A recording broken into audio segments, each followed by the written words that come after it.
Hello everyone. तो इस video में हम लोग कॉन्ग्रुएंस ऑफ ट्रायंगल टॉपिक पर डिस्कस करेंगे कि कॉन्ग्रुएंस ऑफ ट्रायंगल क्या है, एकदम बेसिक से समझेंगे। और इससे पहले हम लोगों ने ट्रायंगल के बारे में पूरा अच्छा सा इंट्रोडक्शन पढ़ा था। तो अगर किसी को देखना है तो हम लिंक डिस्क्रिप्शन में डाल देंगे, आप आराम से देख सकते हैं। एकदम बेसिक से हम बताए उसमें, क्लियर ना। तो कॉन्ग्रुएंस ऑफ ट्रायंगल से पहले हम लोग समझें कि कॉन्ग्रुएंट फिगर क्या होता है, फिर उसमें ट्रायंगल में आएंगे, ठीक है। एकदम बेसिक से सीखेंगे। तो यहाँ पे हम जैसा कि लिख चुके हैं, यहाँ पे कॉन्ग्रुएंट फिगर क्या होता है, तो एंड सेम साइज, उसे हम लोग क्या कहते हैं, कॉन्ग्रुएंट फिगर। अगर कोई भी दो फिगर जो है वो कॉन्ग्रुएंट है, वो कब कॉन्ग्रुएंट होगा, जब जिसका सेम शेप होगा और सेम साइज होगा। शेप का मतलब आकृति, ढांचा, बनावट, और साइज का मतलब आकार, है ना, कि उसका कितना साइज है। तो यहाँ पे जैसे कि ABCD एक हमारे पास क्या है, रेक्टेंगल है। तो ये मान लो 10 सेंटीमीटर इसका लेंथ है, तो ये भी 10 है। ये 5 सेंटीमीटर है, तो ये भी 5 सेंटीमीटर। उसी तरह से यहाँ पे भी 10 सेंटीमीटर, 10 सेंटीमीटर, ये 5 सेंटीमीटर। तो हम लोग कहेंगे कि ये दोनों फिगर जो है वो कॉन्ग्रुएंट है, क्योंकि इसका सेम शेप है, रेक्टेंगल है, ये भी रेक्टेंगल, और साइज दोनों का सेम है। इसका लेंथ 10 है तो इसका भी लेंथ 10 है, इसका ब्रेथ जो है 5 है तो इसका भी ब्रेथ 5 है।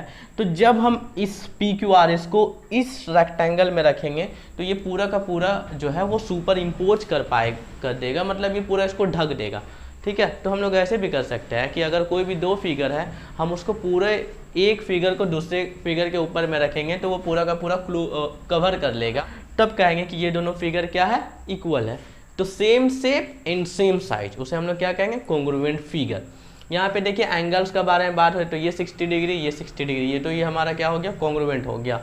यहाँ पे लाइन सेगमेंट AB है 10 सेंटीमीटर, CD है 10 सेंटीमीटर। तो अगर इस CD लाइन को हम लोग AB में रखेंगे तो ये पूरा का पूरा इसको कवर कर लेगा। तो कहेंगे कि ये दोनों जो लाइन है वो क्या है, कॉन्ग्रुएंट है। इसका शेप भी सेम है और साइज भी सेम है। यहाँ पे सर्कल का बात हो रहा है, ऐसा दो सर्कल है जिसका रेडियस 5 सेंटीमीटर, इसका भी 5 सेंटीमीटर। तो सर्कुलर है इसका शेप, और साइज भी 5 सेंटीमीटर रेडियस का, ये भी 5 सेंटीमीटर का रेडियस है। तो ये दोनों फिगर जो है वो क्या है, कॉन्ग्रुएंट है। तो कहेगा कि कॉन्ग्रुएंट फिगर क्या है, तो आपको बोलना है वैसा फिगर जिसका शेप और साइज दोनों सेम हो, ठीक है, same shape and same size.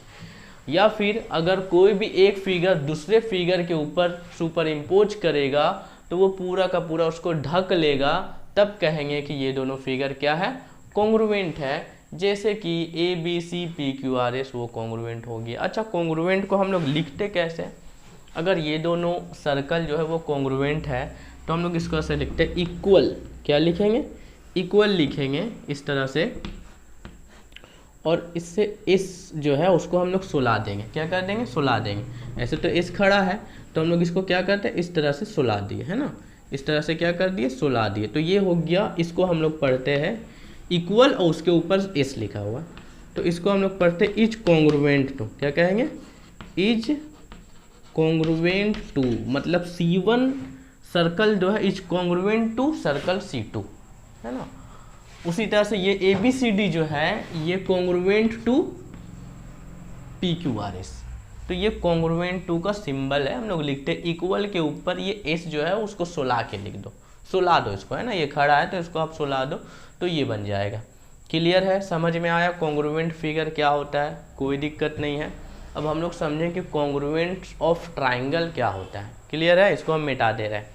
तो कॉन्ग्रुएंस ऑफ ट्राइंगल क्या है, हमने अभी कॉन्ग्रुएंट फिगर के बारे में बहुत ही अच्छा से समझा कि कोई सेम शेप और सेम साइज रहे तो वो कॉन्ग्रुएंट फिगर होता है। कैसे लिखा जाता है वो भी हमें पता है। तो अब हम लोग ट्राइंगल जो मेन चैप्टर जो है वो कॉन्ग्रुएंस ऑफ ट्राइंगल के बारे में।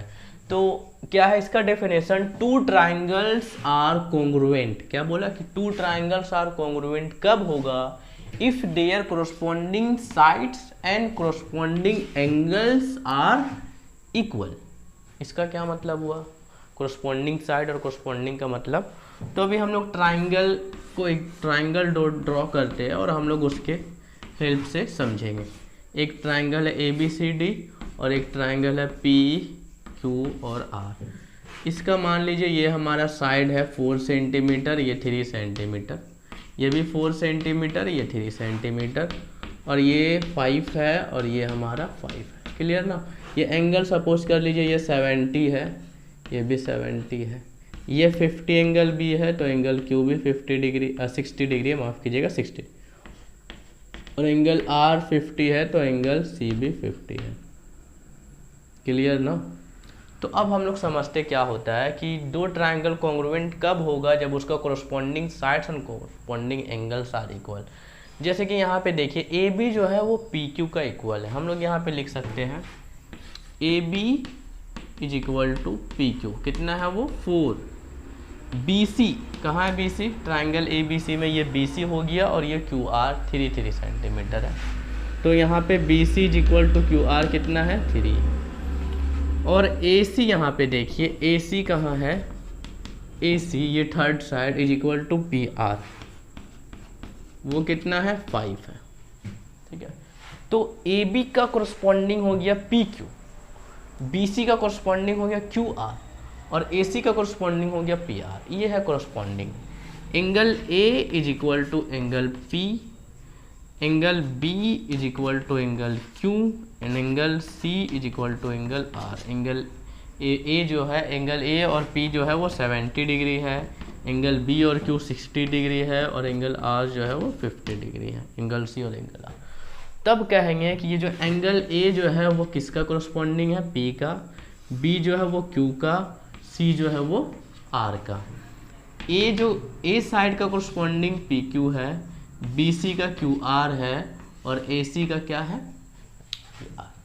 क्लियर है ना बात? अच्छा, यहाँ पे वर्टिसेस भी होगा कोरस्पॉन्डिंग, ठीक है ना, जैसे कि ए का कोरस्पॉन्डिंग जो है वो पी, बी का कोरस्पॉन्डिंग क्यू, एंड सी का कोरस्पॉन्डिंग क्या हो जाएगा, आर हो जाएगा। तो ध्यान रहे हम लोग कैसे पढ़ेंगे, A B C P Q R. तो कहेंगे कि ये दोनों triangle A B C is congruent to triangle P Q R. Clear ना? तो इस तरह से लिखते A B C is congruent to equal, और यहाँ पे एस लेटा के, ठीक है ना, congruent to triangle P Q R. तो ये समझ में आ रहा है ना कि किस तरह से ये कोरस्पॉन्डिंग वर्टिसेस भी कोरस्पॉन्डिंग ए का पी हो जाएगा। अगर हम लोग इस तरह से लिखेंगे A B C is congruent to Q P R, तो ये गलत हो जाएगा, क्योंकि ए का कोरस्पॉन्डिंग जो है वो पी है ना कि क्यू है। तो ए से इधर स्टार्ट करेंगे तो यहाँ पे भी पी, ठीक है, ए से स्टार्ट कर रहे हैं तो यहाँ से भी, तो ये A B P Q, B C Q R, A C और पी आर। क्लियर है ना? अगर हम इसको थोड़ा सा चेंज कर देते हैं, अगर ये डायग्राम इस तरह से कर दे, देखिए तो इसको हम मिटा दे रहे हैं,